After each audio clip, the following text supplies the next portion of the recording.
ભારે વરસાદ બાદ મહીસાગર નદીનું રૌદ્ર સ્વરૂપ જોવા મળ્યું.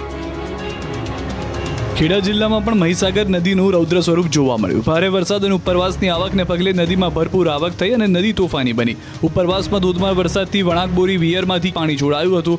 વણાકબોરી વિયર પણ ઓવરફ્લો થઈ ગયો હતો. વણાકબોરી વિયરમાં રૂલ લેવલ કરતાં ઉપરથી પાણી વહી રહ્યું છે. પાણીનું સ્તર વધતા વણાકબોરી વિયરમાંથી નદીમાં પાણી છોડાયું તો મહીસાગર નદીમાં પાણી આવતા પૂરની સ્થિતિ છે, જેને કારણે ખેડા જિલ્લાના નદી કાંઠાના 30થી વધુ ગામડાઓને એલર્ટ કરાયા. હાલમાં 3.47 લાખ ક્યુસેક પાણી નદીમાં છોડાઈ રહ્યું છે અને વધુ પાણીનો પ્રવાહ હોવાથી મહીસાગર નદી પર આવેલ ગળતેશ્વર અને ડેસરને જોડતો કોઝવે બ્રિજ બંધ કરવામાં આવ્યો છે. આ તરફ ભરૂચમાં સતત વરસાદને પગલે પુરસા કાંકરિયા ગામે સંપર્ક વિહોણા થયા હોવાની જાણકારી છે. પુરસા કાંકરિયા અને માનસંગપુરા ગામને જોડતા માર્ગ પર પાણી ફરી વળ્યા છે. જીવના જોખમે લોકો 5 કિલોમીટર સુધીનો રસ્તો પસાર કરવા મજબૂર બન્યા છે. નોકરી ધંધા અર્થે જતા ગામ લોકો જીવના જોખમે રસ્તો પસાર કરવો પડ્યો છે. આજે મેઘરાજાએ દક્ષિણમાં ધડબડાટી બોલાવી, તેમાં પણ સુરત જિલ્લો પાણી થયો. ભારે વરસાદ અને ઉપરવાસની આવકને પગલે સુરતમાં કીમ નદી બે કાંઠે થઈ છે, જેના કારણે કાંઠાના ઘણા ભાગો જળબંબાકાર થયા છે. કીમ નદીમાં ઘોડાપુર બાદનો આકાશી નજારો જમીની વાસ્તવિકતા બતાવે છે. જિલ્લાના માંગરોળના વેલાચા ગામે ફાર્મ હાઉસમાં નદીના પાણી ફરી વળ્યા છે. દર વર્ષની સમસ્યા આ વર્ષે પણ જોવા મળી છે. આજે કલાકમાં આખા ફાર્મ હાઉસમાં પાણી ઘૂસી ગયા, જેના કારણે લાખો રૂપિયાનું નુકસાન થયું. આ તરફ માંગરોળના કોસાડી ગામે કીમ નદીના પાણી ફરી વળ્યા છે, જેના કારણે કોસડી ગામના લોકોને ભારે હાલાકીનો સામનો કરવાનો વારો આવ્યો છે. હાલ કોસાડી ગામ બેટમાં ફેરવાયું છે. ગામમાં 35 ઘરોમાં નદીના પાણી ઘૂસી ગયા છે. જોકે આવી સ્થિતિમાં કોઈ અધિકારી ન પહોંચ્યા હોવાનો આક્ષેપ છે. ગ્રામજનોનો આક્ષેપ છે કે તંત્ર દ્વારા કોઈ પણ પ્રકારની સૂચના પણ અપાઈ નહોતી. કીમ નદીએ ભયજનક સપાટી વટાવતા ઘણા વિસ્તારો જળબંબાકાર છે. તો ઉમરપાડામાં 8.5 ઇંચ, માંગરોળમાં 4 ઇંચ વરસાદ બાદ મોટા બોરસરા ગામના પાદરમાં પાણી ઘૂસી ગયા છે, જેના કારણે ગામનો સંપર્ક તૂટી ગયો. આ તરફ ગણેશોત્સવમાં જિલ્લા પોલીસે લોકોને અપીલ કરી છે કે વિસર્જન વખતે લોકો સાવચેતી રાખે. ગણેશ વિસર્જન સમયે પણ ખાસ કરીને કીમ નદીની અંદર ખૂબ વધારે પાણી છે, તો નદીની અંદર વિસર્જન કરવા ન જાય લોકો. બીજી તરફ તાપી નદી પણ બે કાંઠે થઈ છે. ઉકાઈ ડેમમાં આવક થતાં ડેમમાંથી 1.63 લાખ ક્યુસેક પાણી છોડવામાં આવી રહ્યું છે. તો ઉકાઈ ડેમથી સુરત વચ્ચેના 80 કિલોમીટરનો વિસ્તાર પણ પાણી થયો છે. વિયર કોઝવે પણ ભયજનક સપાટી ઉપર વહી રહ્યો છે. નદીના પ્રકોપથી અનેક વિસ્તારમાં જળમગ્ન થયેલા દ્રશ્યો જોવા મળ્યા. ગણેશ વિસર્જન માટે બનાવેલ કૃત્રિમ તળાવમાં પણ પાણી ફરી વળ્યા છે. સાથે કાંઠા પર લોકોને એલર્ટ કરાયા છે. કાંઠા પર ઘણા ઝૂંપડાઓ પણ પાણીમાં ગરકાવ થઈ ગયા છે અને કૃત્રિમ તળાવ પણ સંપૂર્ણ પાણીમાં ગરકાવ થયા છે. આ તરફ નાનપુરા સ્થિત ડક્કા ઓવરા પર બનાવેલ કૃત્રિમ તળાવ પણ ગરકાવ થઈ ગયું છે. દિવસ દરમિયાન સુરત શહેરમાં પણ ધોધમાર વરસાદ રહ્યો, જેના કારણે ઘણા ભાગો જળબંબાકાર બન્યા, જેમાં મોરા ભાગલ 4 રસ્તા પર પાણી ભરાઈ ગયા હતા.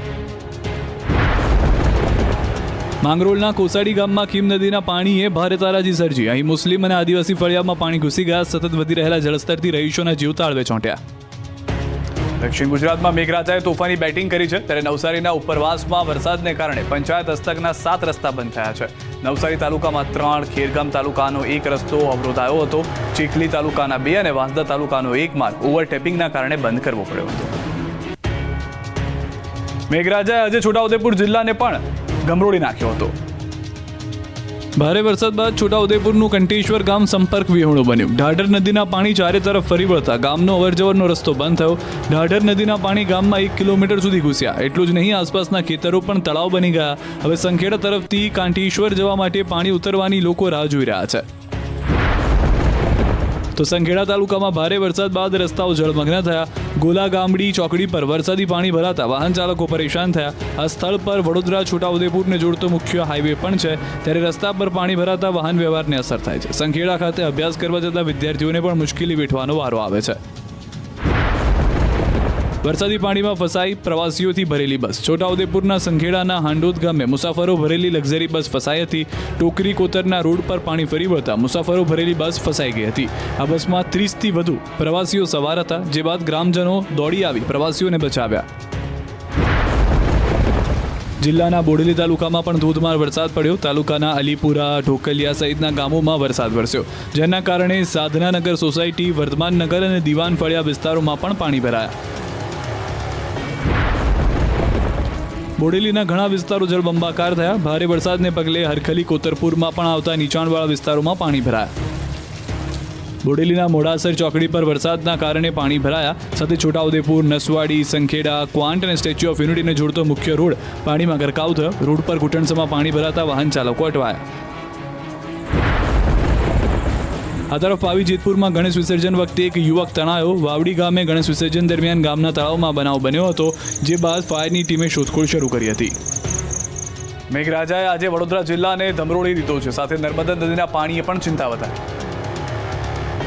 ભારે વરસાદ, ઉપરવાસની આવક બાદ વડોદરાની જિલ્લાની નદીઓમાં ઘોડાપૂર છે. પાદરા તાલુકામાંથી પસાર થતી મહીસાગર નદી રૌદ્ર સ્વરૂપે જોવા મળી. આપ જોઈ રહ્યા છો તે ન્યૂઝ 18 ગુજરાતી પાસેના નદીના આકાશી દ્રશ્યો છે. હાલમાં કડાણા ડેમમાંથી મહીસાગર નદીમાં પાણી છોડાયું છે અને તેને કારણે પાદરામાં મહી નદી તોફાની બની છે. નદીના આ રૂપને જોતા તંત્રએ નદી કાંઠા વિસ્તારના ગામોને એલર્ટ કર્યા છે. તો જિલ્લામાં મહીસાગર નદીમાં કડાણા અને પાનમ ડેમમાંથી લાખો ક્યુસેક પાણી છોડાઈ રહ્યું છે, જેના કારણે મહીસાગર નદીના કાંઠા વિસ્તારના ગામોમાં પાણી ફરી વળ્યા છે. સિંધરોડ ગામમાં મહીના પાણી ઘૂસ્યા છે. જોકે પાણી આવે તે પહેલા ઘર ખાલી કરાવી લોકોને સુરક્ષિત સ્થળે ખસેડાયા હતા. નદીના પાણીમાં ગામનું મંદિર પણ ડૂબી ગયું છે. આ તરફ ઉપરવાસમાં વરસાદને પગલે ઓરસંગ નદી પણ બે કાંઠે થઈ છે. ડભોઈ પાસેથી પસાર થતી ઓરસંગના પાણી નર્મદા નદીમાં ભળ્યા, જે બાદ ઓરસંગ નદી કાંઠાના 7 ગામોને એલર્ટ કરાયા, જેમાં ચનવાડા, કરનેટ, જૂની માંગરોળ, સિદ્ધપુર, ઓરડી, રાજપુરા, ગુમાનપુરા સહિતના ગામોને તાકીદ કરાઈ છે. નર્મદામાં ઓરસંગના પાણી ભરતા ચાંદોદ મલ્હારરાવ ઘાટના 108 પૈકી 92 પગથિયા પાણીમાં ગરકાવ થયા છે. ચનવાડા અને કરનેટ નજીક ઓરસંગ નદી બંને કાંઠે વહી રહી છે. તો ડભોઈના ઢાઢર નદીમાં ઘોડાપૂરની પરિસ્થિતિ છે. તાલુકાના ઢાઢર કાંઠાના 7 ગામ પ્રભાવિત થયા છે, જેમાં બંબોજ, કબીરપુરા, દંગીવાડા, લુનાદરા તેમજ કરાલી પ્રયાગપુરા મુખ્ય માર્ગો ઉપર પાણી ભરાયા છે. કરાલીપુરાથી પ્રયાગપુરા વચ્ચે માર્ગ ઉપર પાણી ભરાઈ ગયા છે, તો દંગીવાડા રોડ પર પણ ઘૂંટણસમાં પાણી ભરાયા છે. ઉપરાંત બંબોજ ગામે પણ પાણીમાં જોવા મળી રહી છે પરિસ્થિતિ. હાલમાં ગામમાં પાણી ભરાતા હાલાકી છે. સ્થાનિકો ઘૂંટણસમાં પાણીમાંથી પસાર થવા મજબૂર બન્યા છે. તો વાઘોડિયાના મોડોધરમાં પણ છત્તીસમાં પાણી ભરાયેલા જોવા મળ્યા છે. છત્તીસમાં પાણીને કારણે ખેતરો તળાવમાં ફેરવાઈ ગયા છે. ગામના રણછોડજી ફળિયા, રોહિતવાસ, સ્કૂલ પાછળ, મહારુદ્ર મહાદેવ મંદિર તળાવ નજીક વિસનગરીમાં પણ પાણી ભરાયા છે. ગામમાં જળબંબાકાર જેવી સ્થિતિને કારણે લોકો ઘરમાં કેદ થઈ ગયા છે. વાઘોડિયાના ખંધા રોડ ઉપર પણ વરસાદી પાણી ફરી વળ્યા છે. વાઘોડિયા, નિમેટા, અજવા તેમજ જરોદ તરફ જવાનો માર્ગ ખંધા પાસેથી બંધ થઈ ગયો છે. જાંબા નદીના પાણી ખેતરમાં ફરી વળતા રોડ રસ્તાઓ પાણી થયા છે. જીવના જોખમે લોકો પાણીમાંથી વાહન પસાર કરી રહ્યા છે. વાઘોડિયામાં અનેક નીચાણવાળા વિસ્તારોમાં પાણી ભરાયા છે. ગુગલિયાપુરાના જલારામનગર વાઘોડિયાની નગરીમાં વરસાદી પાણીને કારણે મકાનોની અંદર હાલમાં પરિસ્થિતિ ખરાબ જોવા મળી રહી છે. આ વિસ્તારના ઘણા રહીશોને ઘર વખરીને નુકસાન થયું છે. ધીરજ ચોકડી, જે અંબે 4 રસ્તા સહિત અનેક વિસ્તારમાં રોડ રસ્તા પર વરસાદી પાણી ભરાયા છે. વડોદરા વાઘોડિયા નજીક જાંબા નદી તોફાની બની છે. દેવ ડેમમાંથી પાણી છોડાતા ધસમસતા પાણી આવ્યા છે. નદીના પાણીએ વાઘોડિયા વડોદરા રોડને બાનમાં લીધો છે. 4 લેન માર્ગ પર 2 ફૂટ સુધી પાણીના વહેણ છે. હાલ પીપળિયા, આમોદર, સુજલોન પાસે ભારે ટ્રાફિક જામ છે. 5 કિલોમીટરથી વધુ લાંબા ટ્રાફિક જામના દ્રશ્યો સર્જાયા. વહીવટીતંત્રએ 22 ગામોને સતર્ક કર્યા છે. વાઘોડિયામાં 6 કલાકમાં 3 ઇંચ જેટલો વરસાદ વરસતા જનજીવન ખોરવાઈ ગયું છે.